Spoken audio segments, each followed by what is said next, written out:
자, 그럼 2부를 시작하도록 하겠습니다. 자, 그럼 제가 개화면에 대해서 역사를 계속 알려드리는데요.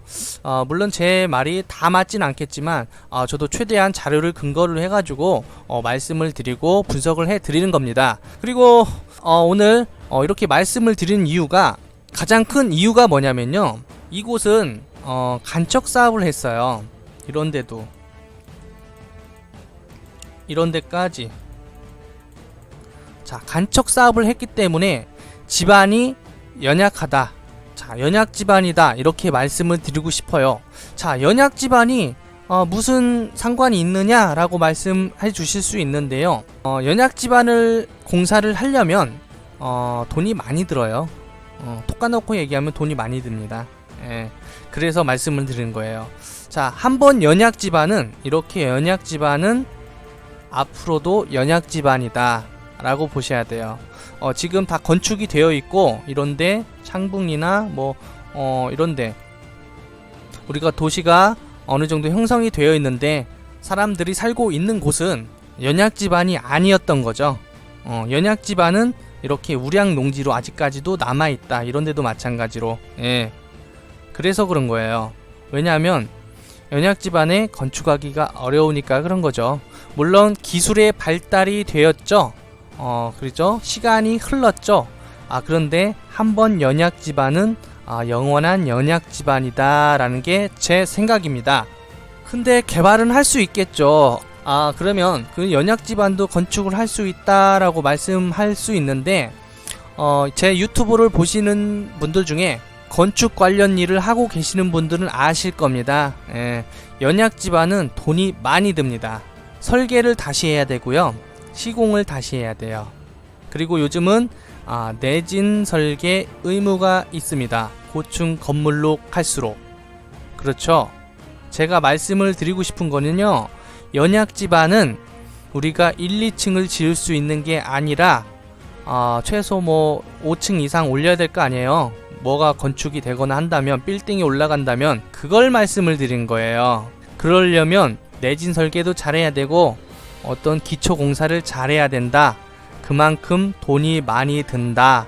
그렇게 말씀을 드리는 거죠. 예. 그래서 아직까지도 우량농지다. 사람들이 안 들어가서 사는 이유도 있고요. 괜히 도시가 형성이 안 된 이유가 있는 거죠. 자, 그렇게 보시면 돼요. 자, 그러면 여러분들은 또 이런 반문을 할 수 있죠. 야, 여기에 새만금 매립지도 똑같이 매립을 하고 건축을 해야 되는데, 여기 같은 경우에는 고층 건물들이 들어서는데 여기도 연약 집안이니까 건축이 안 되지 않느냐라는 반문을 할 수 있죠. 자, 그러면 제 동영상 잠깐 보세요. 잠깐 보도록 하겠습니다.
자, 어떠신가요? 영상을 보니까요, 물과 모래, 진흙 같은 것을 계속 물을 통해서 같이 함께 흘려보내니까 흙이 굉장히 덮어지죠. 그렇게 덮어진단 말이에요. 그래서 금방금방 올라오더라고요, 흙이요. 네, 그런 상태에서 자, 이렇게 흙을 물과 함께 보내서 점차 이렇게 다져지고 그 다음에 그 위에다가 흙을 또 한번 매립을 해요. 자갈과 함께 흙을 매립을 하고 위에서 기계로 누른대요.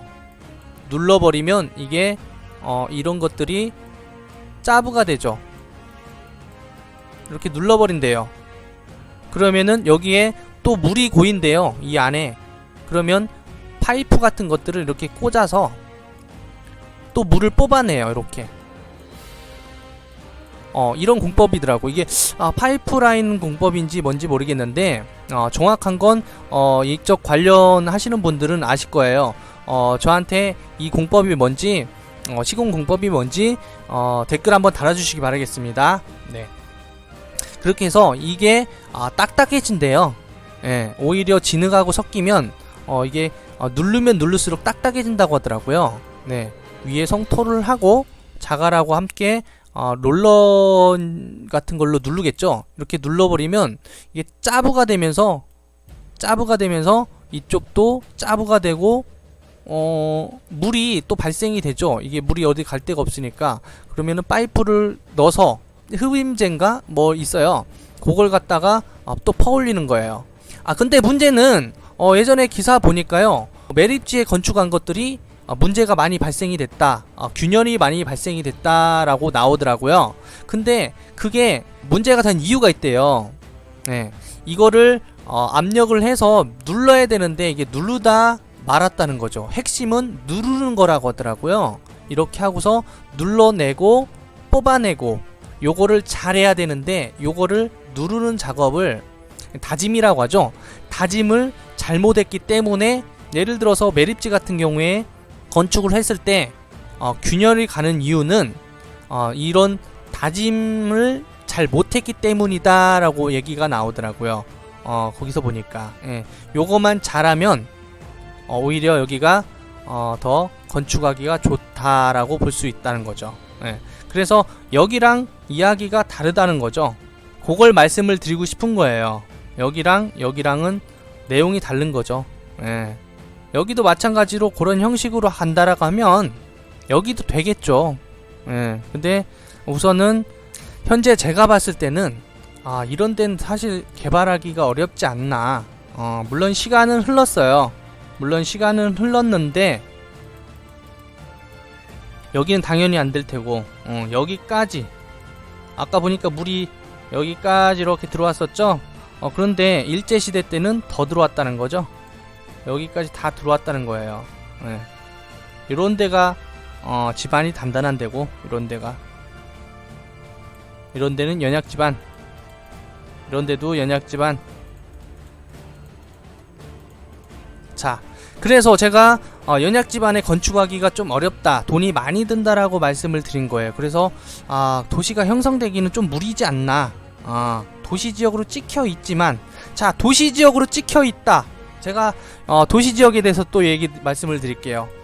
자, 도시지역이 지금 보니까 자, 이렇게 되어 있죠. 자, 도시지역이 이렇게 되어 있잖아요. 그러면 누가 봐도 도시지역 크니까 새만금 개발하기 위해서 도시지역으로 만들었다라고 생각할 수 있겠지만, 새만금 때문에 도시지역을 이렇게 잡은 게 아니에요. 여기는요.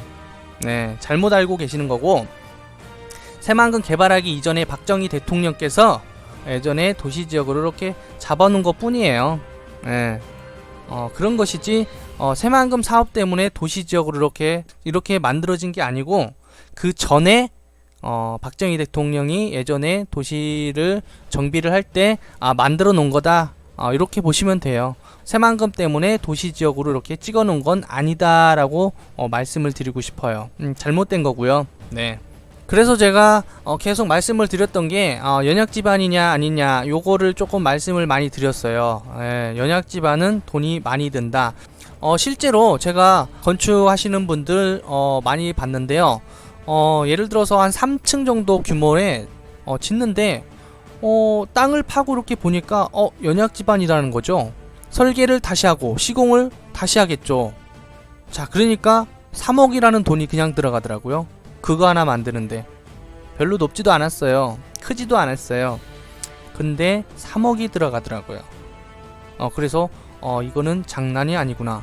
그런데 고층 빌딩을 만들려고 한다면 분명 연약 지반에 대한 부분을 문제가 될 것이다 라는 게 제 생각입니다. 그래서 예전에도 도시는 연약 지반이 아닌 곳에 요렇게 형성이 되었던 거죠. 이렇게 연약 지반이었던 이런 데는 안 들어간 거죠. 여기는 뭐 당연한 거고. 그래서 여러분들은 투자할 때 요걸 좀 참고하셔라. 물론 제가 제 말이 다 절대적인 건 아니고요. 자, 그리고 요즘은 내진 설계를 또 잘해야 돼요. 요즘 뭐 지진 나고 그러니까 건축법이 좀 강화가 돼서 고층 빌딩으로 올라갈수록 내진 설계를 좀 더 잘해야 되고, 거기다 가뜩이나 또 연약 지반이다. 돈이 많이 들 거라고 분명 생각이 들어요. 자, 그렇게 해서 제가 오늘 촬영을 해 드린 거고요. 여러분들은 그래서 개화면이 어떻게 탄생이 됐고, 여러분들 투자하실 때 그냥 아무데나 투자하시면 제가 볼 때는 좀 문제가 되지 않을까라는 생각을 하기 때문에 이런 정보들을 알려드리는 거죠. 물론 제 생각이 다 옳은 것은 아닐 겁니다. 그렇게 알아주시면 되겠고요.